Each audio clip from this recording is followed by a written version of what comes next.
Welcome back to GEMS Podcast. I am the founder and host, Miss Genesis Amaris Kemp, and with me today is Ulrika Sullivan. And here's a bit about Ulrika. Are y'all ready? Because I am.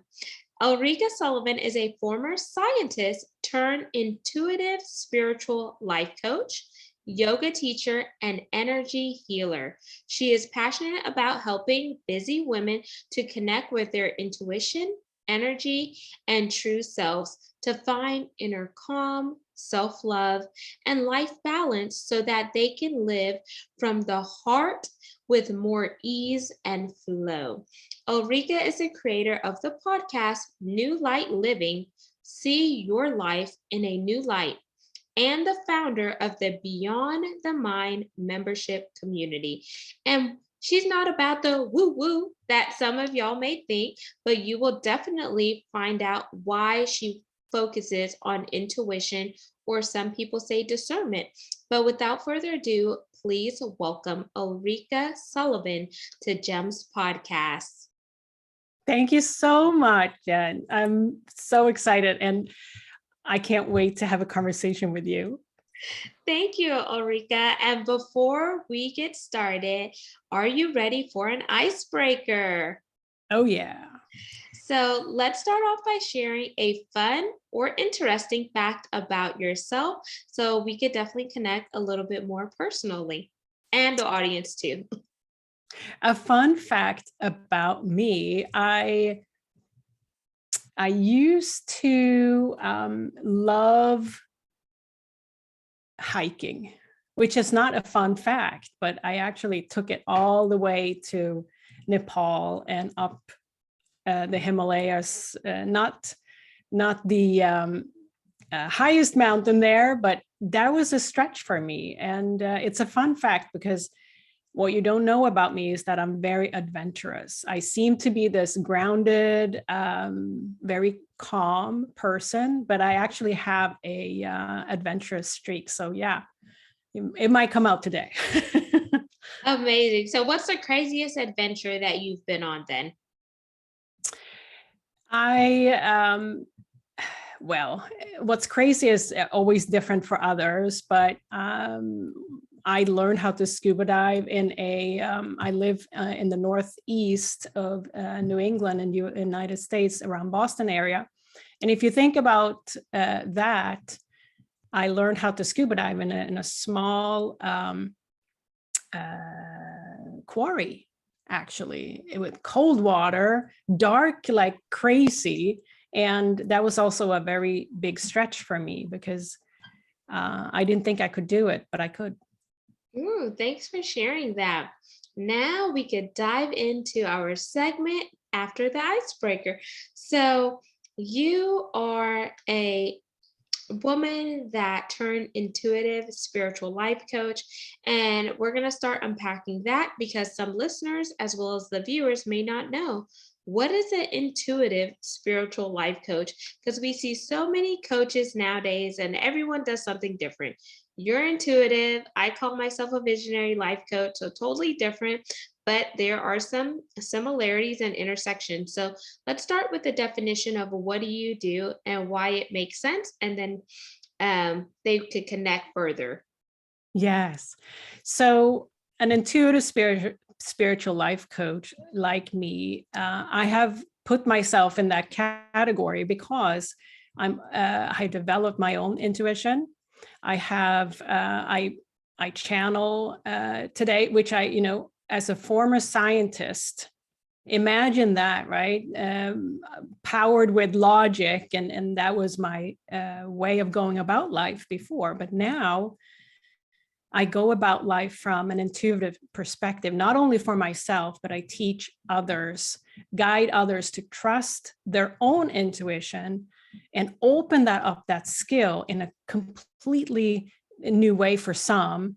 And that is really what I do. And along with implement, like I would say, helping others to actually apply it in their daily life.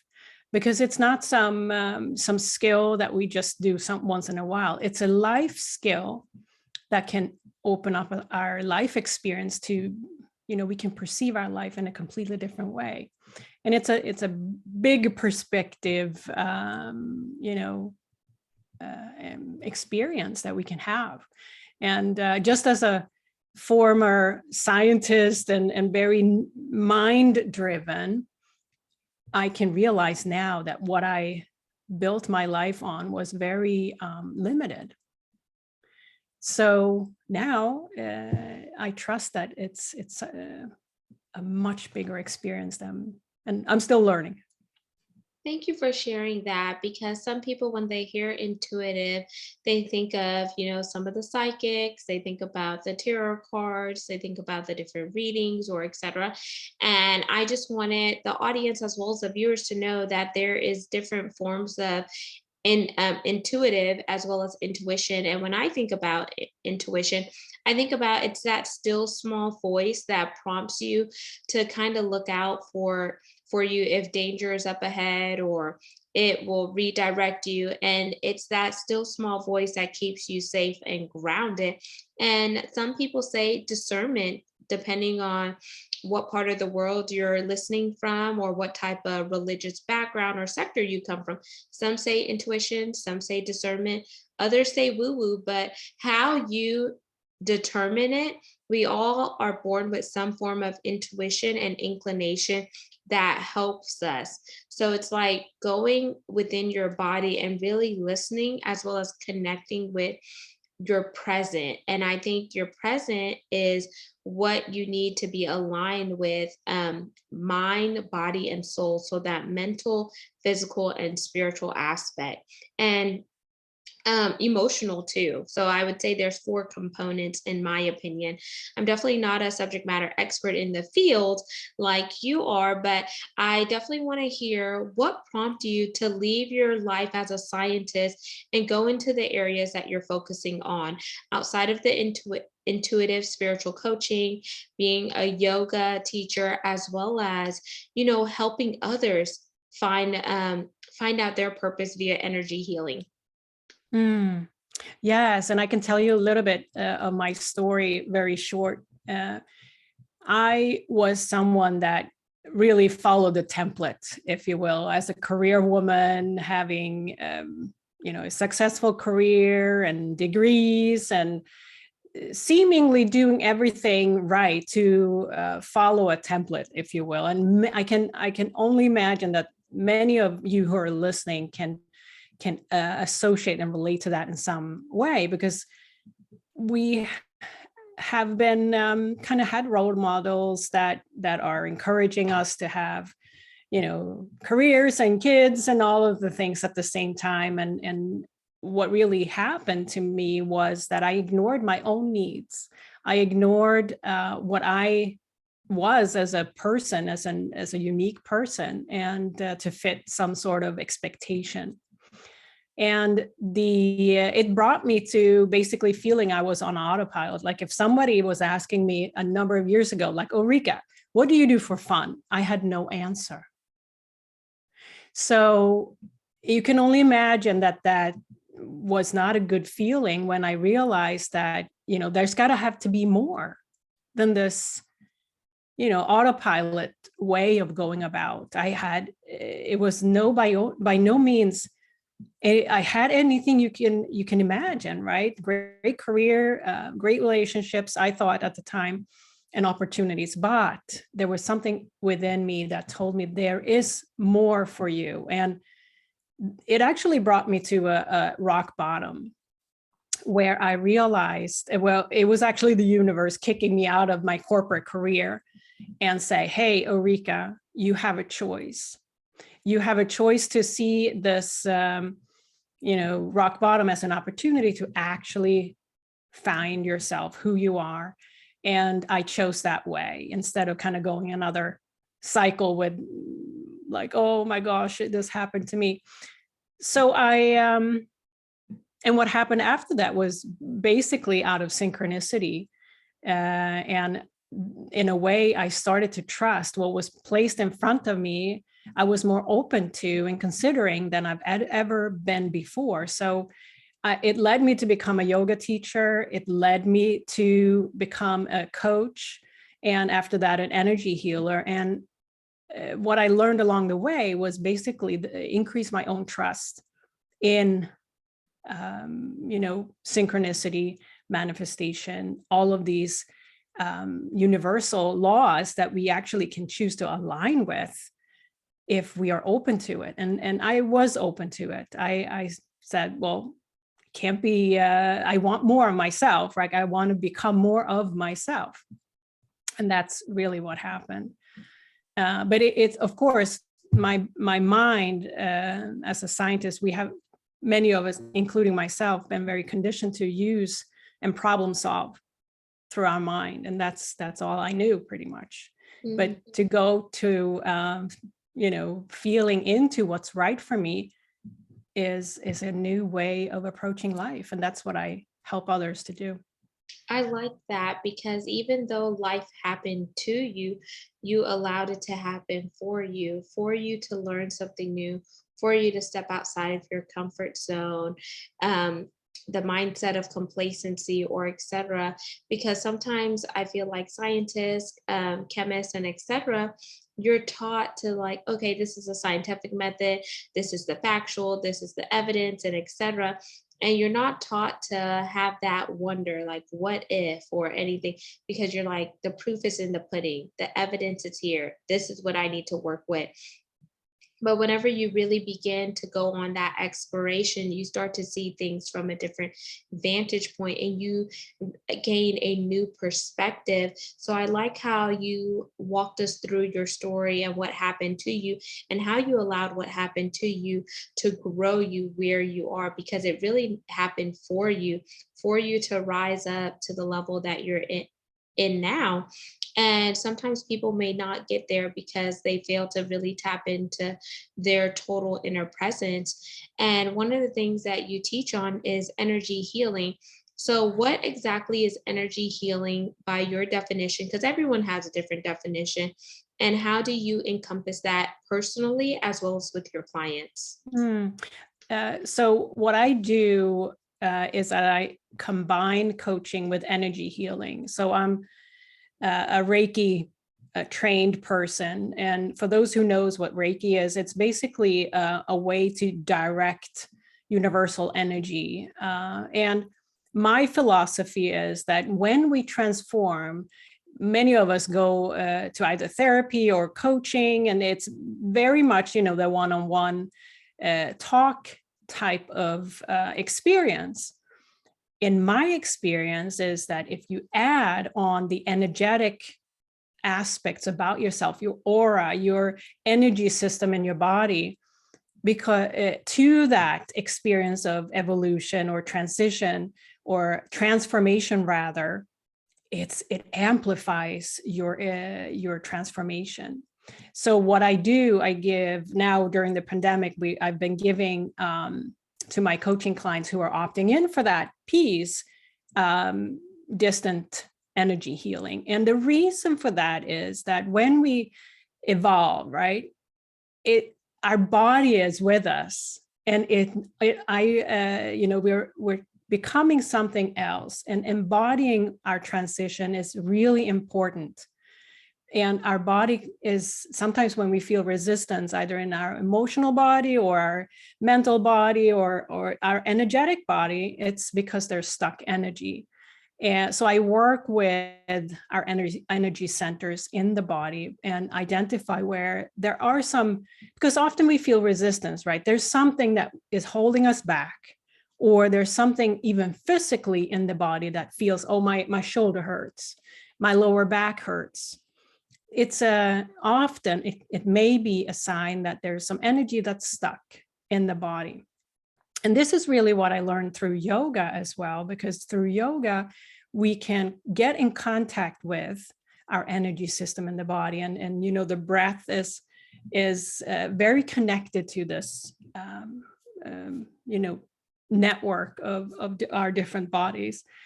And so I find it very, very powerful when I can support a client, not only with the, talk coaching, if you will, and that release and energy that happens, but also physically at the same time, because as we evolve, our body it does evolve as well.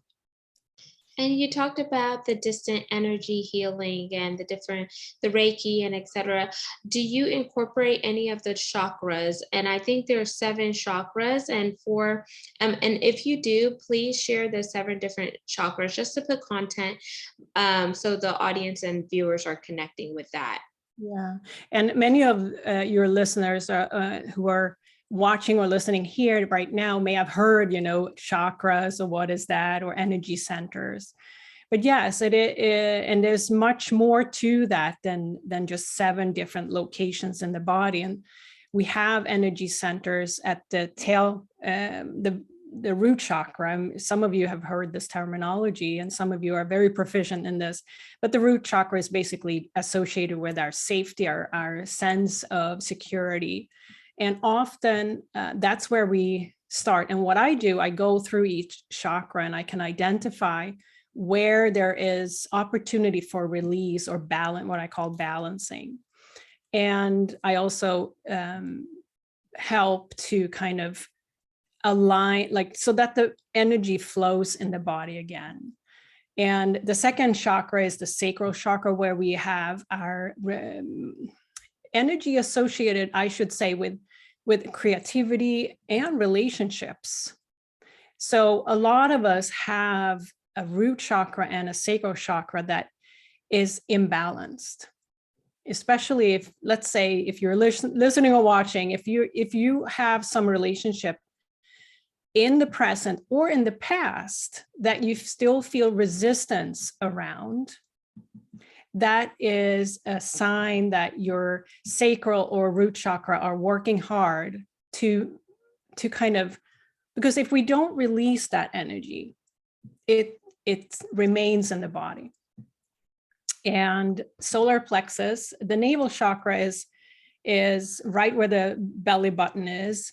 And above there is the solar plexus, which is often associated with our inner power, or a way we show up, basically, and our sense of self-worth. Then we have the heart, of course, and the throat. Many times, so when you feel that the throat is kind of when we want to say something and we can't, that's the throat chakra being imbalanced. And then we have the third eye and the crown, which is at the top of the head. The third eye is at the brow, between our eyebrows, and then the crown. We actually have more energy chakras than that, but we have one that's beneath our feet, and also about 30 centimeters above the head, and more than that. But all of this has to do with our aura too. And our aura is our energetic protection, basically. And all of this I can help to balance, because when we are energetically balanced, we are in harmony. And sometimes we just have to allow ourselves to release some of the past relationships, for example, always come up, to be able to open up for our future relationships and ways we want to show up next. But if we don't release it, we may walk around and carry some of that energy without knowing it or wanting it. So thank you so much for sharing that. And the reason why I asked that question is because some people are empaths. So whenever they go around someone and someone is going through a situation, they feed off of that person's energy and vibration, and they wonder why am I feeling this way? Why am I angry, or etc. Well, who have you gotten connected with in the physical or spiritual realm? And sometimes even in our homes, like I come from a religious and spiritual background, and sometimes my parents wouldn't let everyone into our home because our home is our sanctuary and our place of peace. And there are certain times where they sage the house to get rid of bad energy and vibrations, and it's just a cleansing, or because I am South American and Caribbean descent, so on the South American side, they say smoking of the house, where you're getting rid of the bad energy and stuff, just so you could really regain that balance in your home and have that peace, internally as well as externally around your house, along with doing prayer. And the reason why chakras are so important is that if you don't understand the different types of chakras and what type of energy you're giving off, sometimes people could feed off of your energy, because if you're happy, they're like, oh, that's a happy person or a bubbly person. But if you're negative, you're down or upset, they could say, oh, I don't want to associate with that person. So it's so important to check your inward balance, because how you are internally can also materialize externally. And in order to regain that balance, like what I used to do was I practiced with one of my Indian professors, and she taught me about Ayurvedic. And that's how I first learned about chakras. And she taught me different ways of eating based on the Indian culture. So it's really cool to learn about different cultures. And then from there, I did dawn yoga, where they did different chants. But since I am religious and spiritual, I just didn't do all the chants. And I just replaced some of the chants with prayers and how I kind of talk to, my God, my Savior, and etc. And I think that's so important to, bring into this topic, because you never know who's listening and how this can help them, because there's the spiritual part of it, there's the energy part of it, and then the yoga piece is helps you with mindfulness and overall balance and meditation. So based on what I just said, Ulrika, is there anything else you would like to elaborate on there? I just want to add one little thing that you brought up, and I just want to emphasize and I love what you said. And in addition to that, what I teach others, which is so important, and specifically what you just said, is that we learn energetic boundaries. And because if you're an empath and feed off of others' energy, but also allow a lot of energies coming into you, it's one of the most important. And I'm an empath myself, so I know that one of my biggest learning was to learn the energetic boundaries, which means that we always are in charge of our energy. And for some, it's really a lot of insights, a lot of self-awareness that will support those energy boundaries to be set. And there are tools and techniques that is great to learn, because everyone can feel their inner power and maintain it at all times if we know how to. So that brings hope to those who feel that, oh, I come home from work and I'm all exhausted every day, which I used to do. I was completely, exhausted from working against my own energy, basically.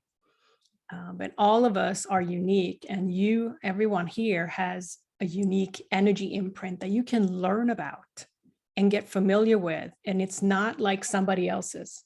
What you need is not the same as what somebody else needs energetically. And learning about that is a great empowerment tool. Amazing. And thank you for adding that value there, Ulrika. And as we begin to wind down, I want you to leave the listeners as well as the viewers with some tips or suggestions that they could try as they're walking throughout their personal journey to really gain realignment with who they are and how they show up in the world, whether it's through their intuition or it's going through a cleansing of their energy, or etc. I would love for everyone to begin with making space for yourself in your life. And especially if you are someone that is, we all want to give, right? We want to be there for other people, but I can't emphasize this enough, that unless we make space, and I can explain what I mean with that, for ourselves in our own life, we will not see much of difference, right? And that's where what I mean with making space and creating space for yourself in your life is being curious about yourself, what you love doing when nobody is around, or if you had a day off, what would you naturally want to do that makes you feel awesome? That is what you want to expand upon. For some, I don't have like a formula. I never give people that I work with like, you need to do this, this, this, this, and this. No, because it's different for each person. And I know what is right for me, and you know what's right for you. We have to make space for ourselves to go inwards, to allow our soul to speak to ourselves, right? So that we can learn about ourselves, what we love, what we thrive doing, or how we want to contribute, and what lights us up. That's the place we need to start. And unless we do that, we will stay in the comfort zone. Beautifully. Go ahead, Ulrika. No, I just invite everyone who's here today. And if anything I've said so far is resonating with you, like, yeah, I want this. You're here for a reason. And this is for you. It's a gift. I always say it's so beautiful whenever we share the knowledge that has been imparted into us, and we share it externally with the world, because that's how beauty is made. And Ulrika, I want you to leave the listeners and viewers with your call to action for this segment, outside of, your other suggestion you just shared. My call to action is, of course, to read my book, Wisdom Beyond What You Know, How to Shift from Being Driven by the Mind to Living from the Heart and Intuition, because it's a life-changing, practical, actionable book that talks about everything we've talked about today and more, much more than that. And I also would love, again, my call to action is to take 3 minutes today and just sit still. Make sure you're undisturbed, and bring out a piece of paper and a pen and answer this question.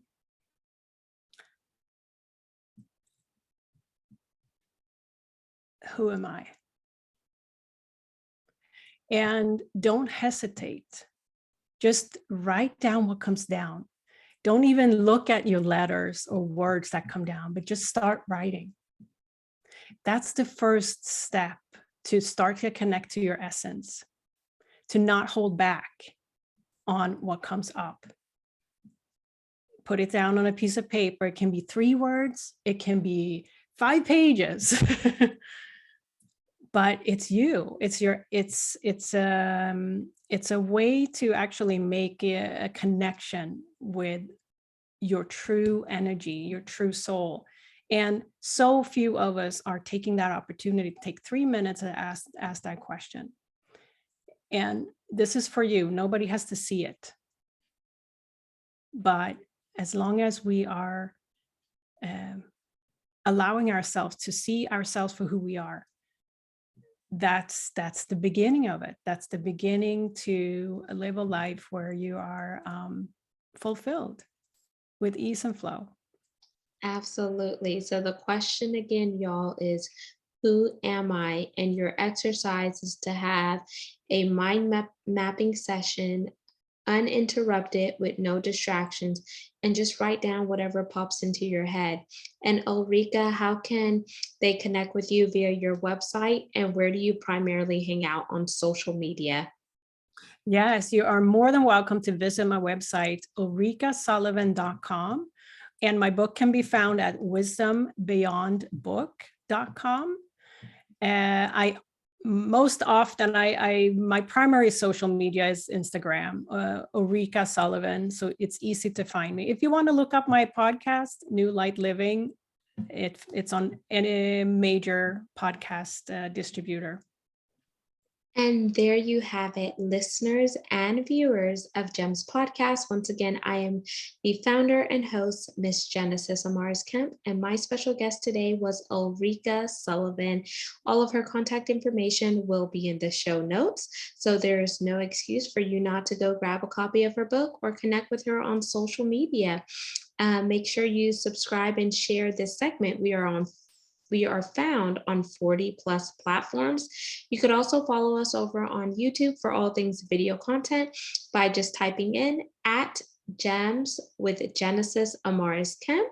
And for those of you interested in helping us continue the mission of GEMS podcast, where we are here to educate, inspire, and motivate while we bridge the gap and connect the dots between diversity, equity, inclusion, and belonging, head on over to genesisamarisKemp.net where you can learn how to contribute monetary wise, send those feedbacks, or whatever the case may be. But until next time, peace, love, and lots of blessings.